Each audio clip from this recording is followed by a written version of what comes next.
तो भई आज एक भाई साहब ने कुछ सवाल पूछे, वो बात करना चाह रहे थे लेकिन यार बात तो मैं कर नहीं पाता फ़ोन पे। मेरे सिर में कुछ होता है फ़ोन से, लैपटॉप से नहीं होता। लैपटॉप में मैं 5-6 घंटे भी रिसर्च कर लूँ, ये कमेंट्स के जवाब देता हूँ वगैरह।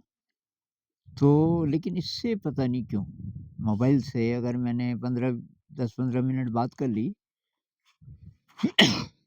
तो अच्छी फीलिंग नहीं आती। तो तब उन्होंने ख़ैर सवाल भेजे। उनके सवाल हैं कि सोशल एंग्ज़ायटी, एक तो है सोशल एंग्ज़ायटी, मतलब समाज के बीच जाने में थोड़ा-सा एंग्ज़ायटी यानी कि थोड़ा-सा डर-सा लगता है एक प्रकार का, असहज-सा महसूस करते हैं। ये मेरे साथ बहुत ज़्यादा होता था। मैं समाज के बीच नहीं जाना चाहता था। तो ये लेकिन ये इनकी उम्र ठीक-ठाक है, तो अभी भी ये प्रॉब्लम है इनको सोशल एंग्ज़ायटी।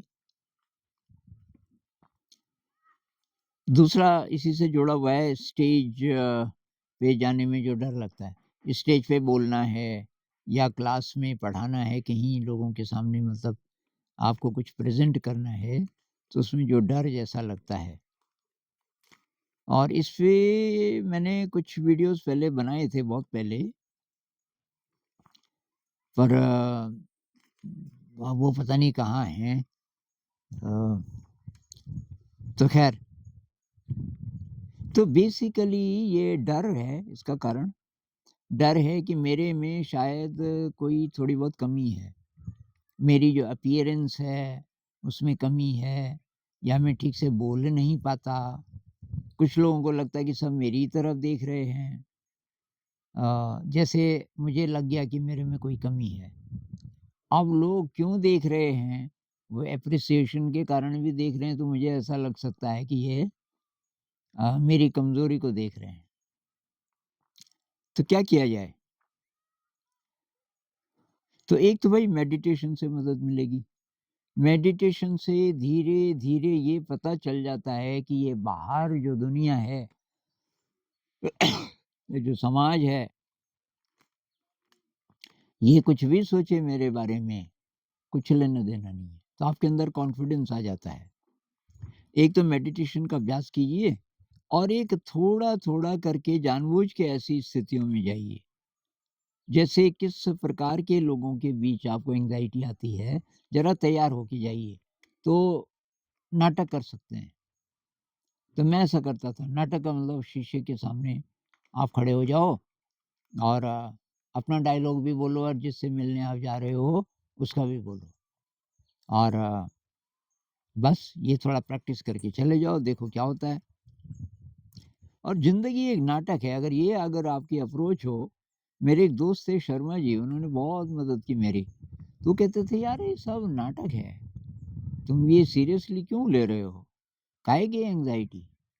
ये सारे के सारे जो लोग हैं, ये सब आम लोग हैं, कोई ख़ास बात नहीं है, सब इंसान हैं। और इनकी जो सोच है आपके प्रति, ये जो भी सोचते हैं, वो इम्पोर्टेंट है ही नहीं। आप क्या सोचते हो अपने बारे में, वो है इम्पोर्टेंट।" स्टेज फ़ियर ये भी था मेरे साथ, ये भी था। तो फिर मैंने वही स्टेज का तो क्या किया, मैं जानबूझ के ऐसे मौके लेने लगा कि स्टेज पे जाना है। और तो पहले तो मैं बचता था, बाद-बाद में मैंने कहा मैं जाऊँगा, और टाँगें काँपती थी मेरी शुरू-शुरू में। फिर धीरे-धीरे प्रैक्टिस होने लगी। एक बर्नार्ड शॉ की कोटेशन थी कहीं, वो बहुत बड़े पब्लिक स्पीकर थे और उनको भी बड़े पहले डर लगता था। वो बोलते हैं, ऐसे देखो लोगों को जैसे पेड़ हैं। आप जंगल में हो, ये सब पेड़ हैं, और ये कुछ नहीं कर सकते, तुम बोलो जो बोलना है। और धीरे-धीरे मेरे साथ तब ऐसा हो गया कि कितनी भी बड़ी स्टेज हो, मैं सीधे चला जाता था बिना तैयारी के। तो ये आप कोशिश कीजिए, ऐसे चांसेस लेने पड़ेंगे आपको, कि जिसमें आपको स्टेज पे जाना पड़े। अब वो जो क्लास की आप बात कर रहे हो उसमें एक एक्स्ट्रा फैक्टर ये है कि क्या जो चीज़ आप पढ़ाना चाहते हो वो इंटरेस्टिंग बनाया आपने? उस चीज़ को आप पेश कैसे करोगे बच्चों के सामने? एक ये एक्स्ट्रा फैक्टर है कि भई उसको अगर आप बहुत इंटरेस्टिंग बना दो, तो आधा काम तो आपका हो गया, लोग फिर सुनेंगे क्योंकि आपने उसको इंटरेस्टिंग बना दिया और इंटरेस्टिंग बना दोगे तो आधा डर तो आपका उसी से खत्म हो जाएगा। फिर 1-2 क्लासेस अगर आपने बहुत बढ़िया कर दी, जिसमें कि बहुत बढ़िया ढंग से आपने पेश किया, रिसर्च की, थोड़ा-सा उसको कनेक्ट किया उस टॉपिक को कई-कई ऐसी चीज़ों से कि आम आदमी सोच भी ना सके कि इसके लिंक यहाँ-यहाँ भी हो सकते हैं। और वो आप करोगे तो धीरे-धीरे अभ्यास से सब हो जाता है। आपको अपनी शक्ति बढ़ानी पड़ेगी, शक्ति बढ़ेगी मेडिटेशन से। और वैसे मेडिटेशन को सपोर्ट करने वाली कुछ चीज़ों से भी उसका ध्यान रखना पड़ेगा आपको, जैसे कि शील है। शील में होता है झूठ नहीं बोलना। इसका लिंक क्या है मेडिटेशन से या हमारे व्यक्तित्व से? बहुत गहरा लिंक है, इस पे अभी बात नहीं कर पाएँगे।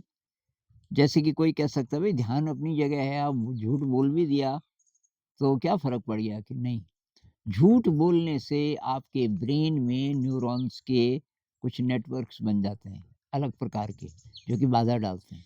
झूठ बोलने से, हिंसा करने से, चोरी करने से, अ, ब्रह्मचर्य का पालन ना करने से, बहुत ज़्यादा दिखावा करने से आपका जो ब्रेन है, उसमें नए प्रकार के पैथोलॉजिकल कह लो, पैथोलॉजिकल न्यूरॉन्स के नेटवर्क्स बनते रहते हैं। तो एक तरफ अगर आप ये गड़बड़ कर रहे हो, शील का पालन नहीं कर रहे, तो वो ब्रेन का जो स्ट्रक्चर है, वो गड़बड़ा रहा है ज़रा।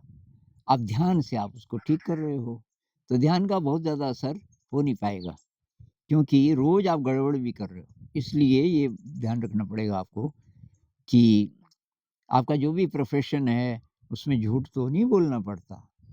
प्रोफ़ेशन नहीं तो बदल दो। ठान लो कि झूठ नहीं बोलेंगे, चाहे कुछ भी हो जाए।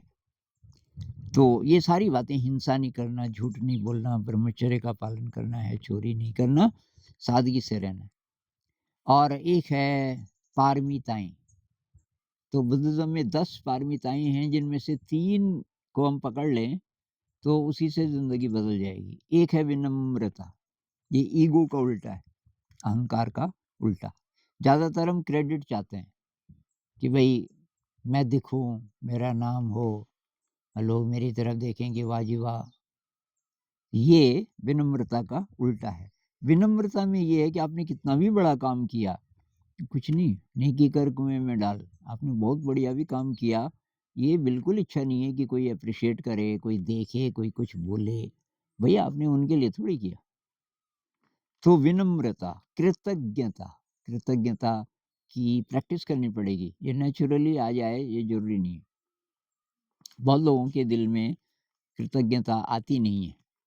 किसी ने जैसे आपको चाय पिलाई ना, तो 2 प्रकार की रिएक्शन हो सकती है। एक तो ये कि क्या यार दूध तो बहुत कम डाला। तो कैसी चाय थी? अच्छा, एक ये कि यार जान-पहचान भी नहीं थी, उन्होंने बिठाया, चाय पिलाई। तो ये कृतज्ञता छोटी-छोटी चीज़ों में आपको जानबूझकर प्रैक्टिस करनी पड़ेगी। एक ने बोला कि मेरी जो गर्लफ्रेंड है मुझे छोड़ के चली गई, अब काहे की कृतज्ञता? अरे भाई ज़िंदा है, ऑक्सीजन मिल रही है ना, ऑक्सीजन हमारी थोड़ी है। प्रकृति आपको ऑक्सीजन दे रही है, सूरज आपको रोशनी दे रहा है, बी ग्रेटफुल। सुबह उठते ही आपका शरीर ठीक है, बी ग्रेटफुल। आपका परिवार ठीक-ठाक है, बी ग्रेटफुल। आज के दिन आपके लिए राशन पानी है, बिस्तर है सोने के लिए, आपकी गाड़ी में पेट्रोल है, आज के दिन सब ठीक-ठाक है। तो हे ईश्वर, हे अल्लाह, जो भी पावर आप मानते हो, आपका धन्यवाद। ये ग्रेटफुलनेस है। इससे क्या होगा? इससे न्यूरॉन्स के अच्छे नेटवर्क्स बनेंगे। अब ये साइंस की भाषा में बोलना पड़ रहा है, क्योंकि लोग तभी समझते हैं, बहुत सारे लोग, आपके ब्रेन की जो मशीन है, वो इतने में ही अच्छी हो जाती है। आप सुबह उठे, केवल 2 मिनट आपने ये एक्सरसाइज़ कर दी कृतज्ञता की। आज के दिन मैं स्वस्थ हूँ, ओ गॉड आई एम ग्रेटफुल। आज के दिन मेरे पास सारे साधन हैं, रोटी, कपड़ा, मकान, आई एम ग्रेटफुल। आपने 2 मिनट जो आपके पास है, उससे आपका ब्रेन बदल जाएगा, उतनी देर में। तो विनम्रता, कृतज्ञता, निस्वार्थ सेवा बहुत मुश्किल है। निस्वार्थ सेवा ये नहीं है कि आपकी पुरानी कमीज है जो आप पहनते ही नहीं हो, कि चलो जी इस भिखारी को दे देते हैं।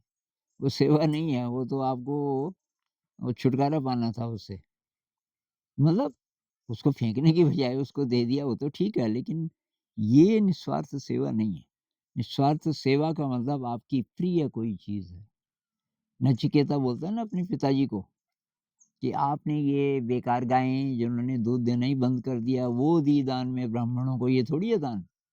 दान तो प्रिय वस्तु का होता है, जैसे मैं आपको बहुत प्रिय हूँ, मुझे दे देते किसी को, तो दान होता। तो निस्वार्थ सेवा बहुत बड़ी बात है। अच्छी-अच्छी चीज़ों को हम पकड़ के रखते हैं। ना जी ना, इस पे तो हवा नहीं लगनी चाहिए, ये तो बहुत बढ़िया है, ये थोड़ी देंगे किसी को। तो दूसरे को देंगे तो थोड़ा-सा जो घटिया लगे हमें। तो ये सेवा भाव अभी आया नहीं आपके अंदर, इसको लाना पड़ेगा। बहुत बढ़िया डिश कोई बनी है, तब तक एक मेहमान आ गया, आपने अपनी डिश उसको दे दिया और पता भी नहीं चलने दिया। ये हुई निस्वार्थ सेवा। ये नहीं कि अपने लिए पहले ही इंतज़ाम करके रख दिया। अच्छा, एक इनका सवाल ये भी था कि जो क्लासिकल म्यूज़िक की मैं बहुत ज़्यादा बात करता हूँ। जब मैं मेडिटेशन की बात करता हूँ, तो एक प्रकार का ये भी मेडिटेशन है, ये क्लासिकल म्यूज़िक सुनना, इंस्ट्रूमेंटल क्लासिकल म्यूज़िक को सुनना। इन्होंने बोला कि एक इंस्ट्रूमेंट या अनेक, भई अनेक अगर बज रहे हैं, मान लीजिए जुगलबंदी है, बिस्मिल्लाह खां की शहनाई है और उसमें कोई सितार भी बजा रहा है, रविशंकर जी दोनों एक साथ हैं, वो तो ठीक ही है। लेकिन ये नहीं कि आपने अलग-अलग जगह से मिक्स करना शुरू कर दिया। वो जो भी एक्चुअली रिकॉर्डेड है इंस्ट्रूमेंटल क्लासिकल म्यूज़िक, उसको सुनिए मैकेनिकली नहीं, उसमें डूबना है, उसमें रस आना चाहिए आपको। रस, रसो वे सः हमारे ऋषि कह गए, रस ही आपके अंदर से जो रस निकलते हैं, वो परमात्मा की झलक देते हैं आपको।